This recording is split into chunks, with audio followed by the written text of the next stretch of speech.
Hello and good evening. Welcome again to this series of webinar, updates on glycemic control biomarkers in diabetes.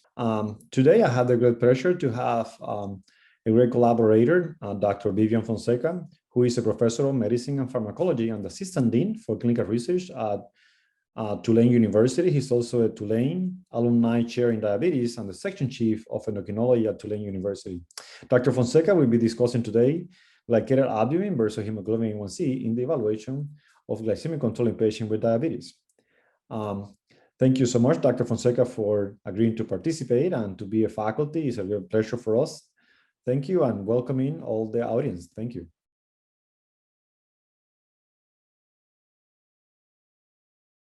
Thank you, Dr. Galindo, and thank you to Emory University and the sponsors of this program for giving me the opportunity to discuss alternative tests to hemoglobin A1c and try to determine which is the better test. Of course, we need to ask ourselves a question, better test for what?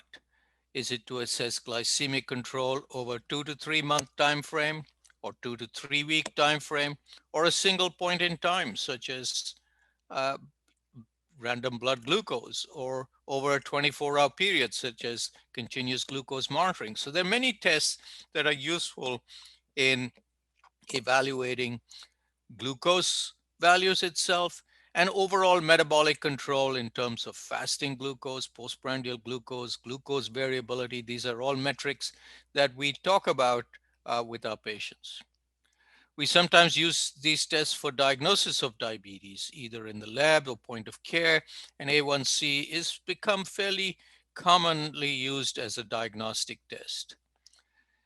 But I think the most important value of these tests is in evaluating risk of complications. So for example, if you see a patient who has an A1C of say 9 to 10%, you can with reasonable confidence tell that patient, look, your glucose control is not good, but more importantly, you're at risk of getting complications of diabetes such as retinopathy, nephropathy, etc. And if you reduce your A1C, as was done in the DCCT and UKPDS and other trials, you can reduce that risk. And I think patients understand that. It helps us frame the conversation around improving glycemic control. And I think that's one of the most useful tests, but it takes many months to get the results back. And sometimes we need a quicker test to help patients understand things in a shorter time frame. And there are problems with every test. And the problems of A1C are well recognized in special situations and special populations, such as certain ethnic groups, chronic kidney disease, anemia, etc. And we will discuss that as we go along. And finally, this is an area of, that a lot of research is going on, trying to find the right place for the right test in management of diabetes. So let's take a step back and look at hemoglobin A1c. What is it? Well, we know that hemoglobin is contained within the red cell, and when glucose interacts with it, it binds to the valine in beta globin and then forms a range of products, unstable, which occurs very rapidly, an unstable shift base called labile A1c, and a stable amidori product, which is sort of similar to advanced glycosylation end products that tell us what's happening over a longer period of time.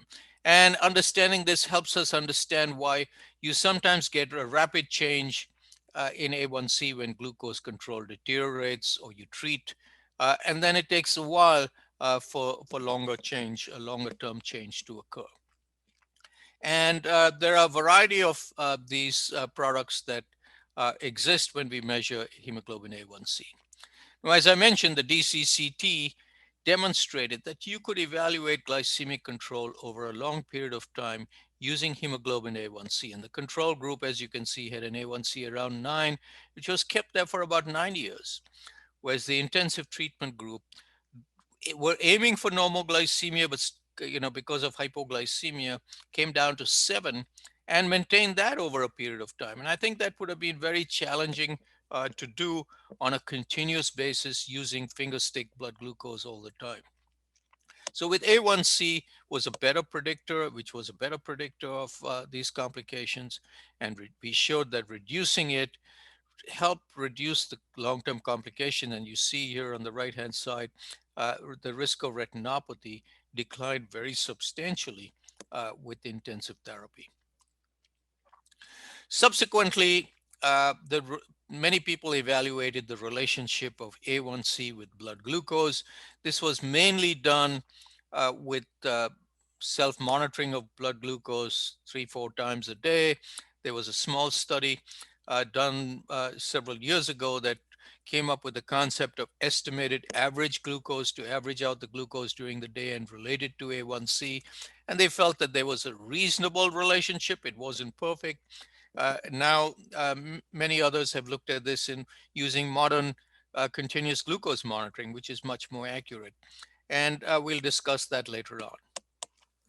As people were doing that, it became clear that there's a lot of variation in A1C. There are there's natural variation between tests done in different labs, and we've tried to overcome that by standardizing it. There are intra-individual A1C variations, some of which may be seasonal. You can see that you do an individual on the same day on a different with different uh, times, and you find slightly different results. This happens with any lab test, but variation between individuals can be quite large with hemoglobin A1C, and we call this the biological variation. Then we started recognizing that there are many situations where the test is not reliable at all. And one example is hemoglobinopathies. So if you're measuring a percentage of abnormal hemoglobin and you started off with an abnormal hemoglobin, it's likely to be unreliable. And many organizations came out with the recommendation that you should be aware of this potential for error in hemoglobin A1C. And a classic example is in sickle cell anemia and even sickle cell trait. It was recommended at that time that you use alternative methods. And we didn't have CGM, and the only test available was fructoamine, which was recommended with the caveat that it was not standardized and the relationship to long-term complications had not been established. And actually, they haven't really been established very well with fructosamine. Another thing that uh, became a little obvious around that time was that there's racial variation, that African Americans tended to have a somewhat higher level of A1C for the same level of glucose as Caucasians. And this has been now confirmed in many other studies. You see here a very large difference, 9.4 and 8.2, although the difference in glucose wasn't very much. And this group of investigators felt that this related to glycation of that hemoglobin molecule being faster in some people where it was genetically determined, and they call this hemoglobin glycation index. And this has been confirmed now by several others in community-based data, and I'm sure Dr. Selvin is going to discuss this in greater detail. But we need to recognize that this variation occurs in a variety of tests. It's not just, there's a range of uh, levels that you see in different ethnic groups, and it tends to be higher in Black people compared to white people for some tests, but not in others. And we need to keep that in mind when interpreting results. Another thing to consider is we often think about the relationship between A1C and glucose being perfect. And it isn't so. If you look at the regression lines in large studies, this is the N. Haynes study. Yes, there is a correlation that's statistically significant. It's not perfect because there are outliers. For a given level of glucose, some people have a much higher level of A1C than others. And again, there's this was also thought to be and shown in that study to be racial as well. And there are others confirming this. So the concept of relationship and variation of this started developing through many studies. And you see a similar thing with fructosamine and A1C. A good regression line, but some people tend to have a fructosamine that's higher for the A1C, some people tend to be lower. And with that, people started looking at the difference between the two observed A1C versus predicted based on glucose value, and suggested that people glycate hemoglobin at different levels. And some others started looking at the differences between other plasma proteins such as fructosamine and A1C, and making a comparison and calling this the glycation gap. So here's another study pointing out a discordance between A1C and fructosamine, taking it as evidence of this glycation gap. But also of interest is three individual patients at different time points showing a different slope and a different relationship with hemoglobin. And that partly relates to something I'll talk about later on with fructosamine. So these concepts of HGI and glycation gap remain there, particularly in relation to A1C. Now, around that time, serum albumin glycation was being measured in a somewhat laborious laboratory methodology. And I'll come to the difference between this and fructosamine later. But here too, you see there's a relationship with hemoglobin A1C, but this method was not quite ready to be used on a mass scale. So let's look at some definitions of what we're doing. A1C reflects average glycemia over 2 to 3 months. It's affected by RBC turnover, and it doesn't measure variability. Glycated albumin is albumin specific, different from fructosamine, which can change and fluctuate depending on what happens with other proteins. And it reflects what happens over the previous 2 to 3 weeks because of the half-life of albumin being much lower than hemoglobin. So because of that short-term thing, you can tell sometimes about fluctuation. Now, of course, this too will be influenced by things that affect albumin metabolism, such as nephrotic syndrome, etc.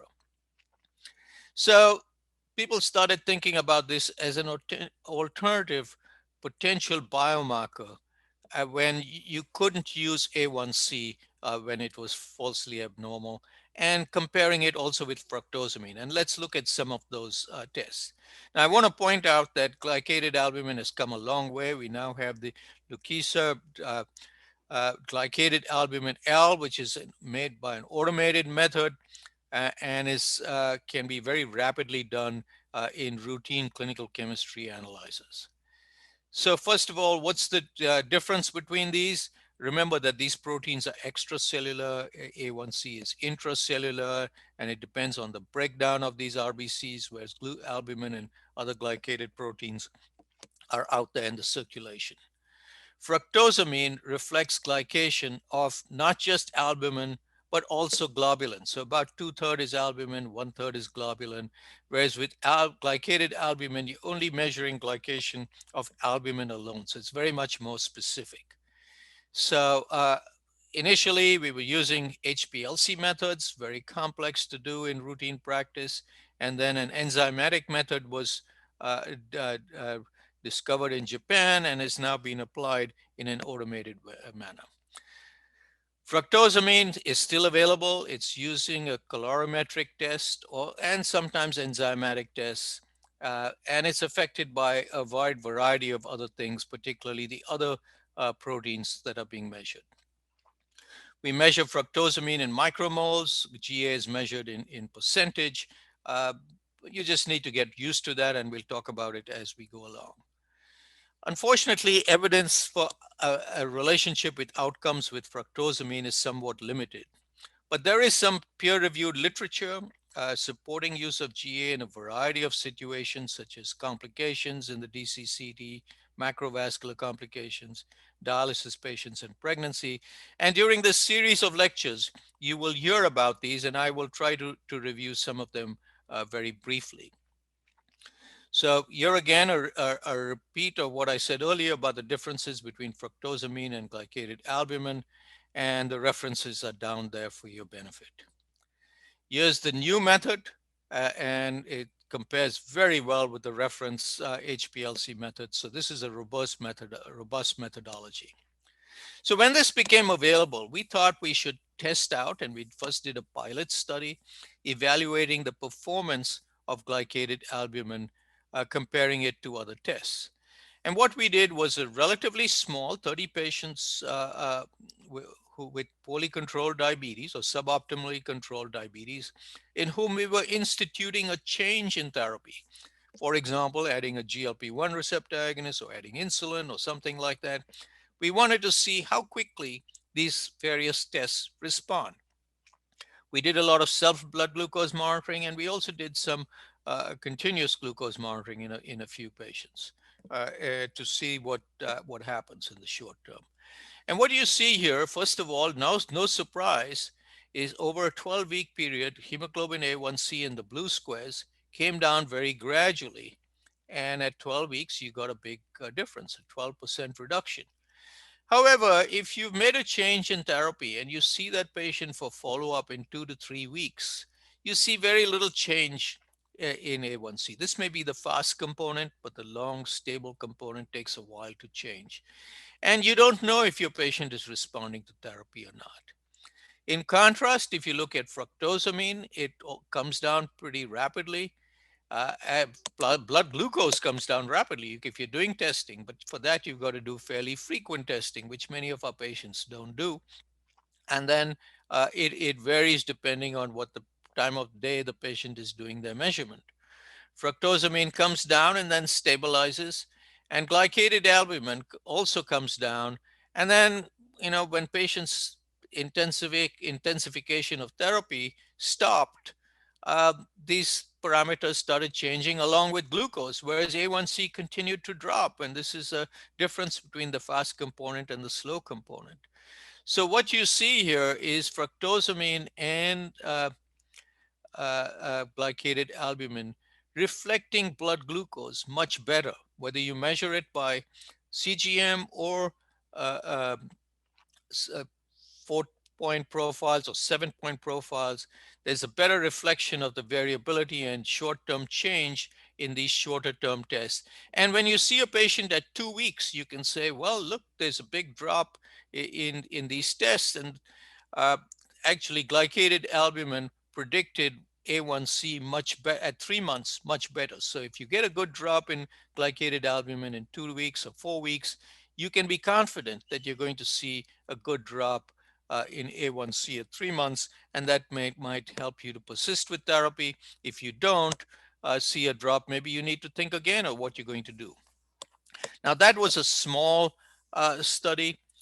We then moved on to a much larger study, which was the pivotal study required by the FDA. It was a multi-center study in patients with both type 1 and type 2 diabetes who were either improving glycemic control, like in the previous study with a larger number of patients, or they were stable on therapy. And as you know, people who are stable on therapy sometimes remain stable, sometimes get better, sometimes get worse. And we wanted to see what happens in that situation. Can glycated albumin pick up these little nuances in what's going on with our patients? We also chose to test a wide variety of ethnic groups across the USA. So we included African Americans, Hispanics, whites, so a very wide variety of patients. And we compared it with fructosamine, self blood glucose monitoring. And actually, we've collected some data on CGM, but we haven't analyzed it yet. So here's what happened in this study. As expected, the A1C is shown here in gray, came down, but it came down slowly, took about 8 to 12 weeks to come down, and then remained relatively stable, going up a little bit at 24 weeks. Uh, Self-monitoring of blood glucose came down fairly rapidly and then stabilized, and actually after a little while deteriorated, something we see in practice. If you're not on intensifying therapy or encouraging your patient to make change over time, therapy tends to slip, and then you see that change in the A1C. And here's what happens with fructosamine. It comes down and then goes up. Glycated albumin was a little bit more stable. Both of these correlated very well with blood glucose changes over the first 2 to 4 weeks. So this could be a kind of substitute for frequent blood glucose monitoring if your patient is unwilling or unable to do it, and predicts A1C over time much better. Now, there are some differences you can see here between fructosamine uh, and, uh, and glycated albumin, which I will discuss. So in some people, there's a good agreement between them. A1C is what we described, and glycated albumin and fructosamine are almost identical. And you're a group of patients, and here's one example where you get a lot of fluctuation in fructosamine. We don't know why this is the case, but we certainly see it when we try to do fructosamine in practice when we cannot use A1C. Whereas this doesn't happen to that degree with glycated albumin. So it's a much more stable short-term indicator of glycemic control. Our conclusion from this study was that glycated albumin may be more useful diagnostic test or prognostic test, if you prefer, than fructosamine in situations requiring measurements of intermediate glycemic control. I want to show you a paper that's just been accepted. It's in press uh, uh, in the Journal of Diabetes and Complications from a group in Japan. I won't go into details, but they compared with CGM in type 1 diabetes and type 2 diabetes and saw very good correlation of change in time and range. They improved, whether it's improving or deteriorating, good relationship between glycated albumin, time and range, coefficient of variation, other metrics of glycemic control that we use CGM for. So this may be a substitute for CGM in some patients. Now, can glycated albumin predict microvascular disease like the A1C? And in the DCCT, a comparison was made, and I'll show you the data between GA and A1C, and it predicted retinopathy and nephropathy very well, and that's been published. Uh, Dr. Selvin will go into greater detail about the comparison in the ARIC study, including incident diabetes. And then finally, retinopathy in another has been predicted by GA in a study by Pan et al. So here's the DCCT data. You know the data very well. The conclusion was both A1C and GA was similarly associated with the long-term complications. And combining both measures appeared to strengthen the relationship with microvascular complications. Here's the correlation between glycated albumin and A1C. For most patients, it's reasonably good with a good R value, R square of 0.75. There are a few outliers that might have some form of glycation gap or HGI, but in general, this is a good correlation. In the ARIC study, fructosamine and GA were looked at, and GA was associated with vascular outcomes and mortality, very similar to what was seen with A1C. And maybe fructosamine was less good, but Dr. Selvin will discuss this in more detail. As there are a number of studies also looking at glycated albumin as a prediction for future diabetes. It's not indicated currently for this kind of test, but additional studies are ongoing with this. Now, what about renal patients? And you're going to hear from Dr. Friedman about this. He has, first of all, demonstrated a relationship between glucose and A1C in hemodialysis patients. You see this glucose and A1C here and glucose and glycated albumin. So even in dialysis patients, there is a relationship, but there are some outliers and there's some fluctuation in some people. In the case of A1C related to anemia, and in the case of GA related to albumin abnormalities. Here's another study published from a group in Japan looking at hemodialysis patients. And you see a relationship between A1C and glycated albumin that's very good. And also in patients without chronic renal failure, it's a little tighter, but there is some similarity between the two. Now, this group also published things like what happens when you use a drug like erythropoietin and you boost production of red cells, and that certainly affects A1C substantially, but not to the same degree with glycated albumin. And as I pointed out, Dr. Friedman will be discussing the use of glycated albumin in renal patients in more detail. So in summary, here's a comparison. We're looking at three different tests. A1C is the longer duration test, 2 to 3 month glycemic control is reflected in it. It tests what's going on in the red cell. Both the proteins tests are looking at whole body, extracellular glycemic control. In the intermediate term, every 2 to 3 weeks. There are some strengths with this. A1C is often known to be the gold standard. It has a low within person variability, but substantial in interpatient variability. Glycated albumin can be used in pregnancy. There are some data on dialysis, but I must point out that the KDIGO has not recommended it yet. They still recommend A1C despite its limitations. It can be used in iron deficiency and other anemias, and the same with fructosamine. There are some limitations to all these three tests. I've talked about A1C, so I won't repeat it. In people with nephrotic syndrome or liver cirrhosis, uh, uh, interpreting albumin changes is challenging. And with fructosamine, there's no standardization, and it's affected by other proteins that we don't often keep track of. And in similar situations as like nephrotic syndrome and liver cirrhosis, it's unreliable. And I think I showed you a fair degree of fluctuation that occurs with fructosamine, whereas glycated albumin seems to be a little bit more stable. Now, a question that's often asked is what's the relationship between glucose, A1C, and GA? Can we have a ready standard reference point? So let me take A1C of 7% as being the target that most people with diabetes have. And for that, the reference value of GA is 20. If you did estimated average glucose or mean blood glucose, it would be about 150.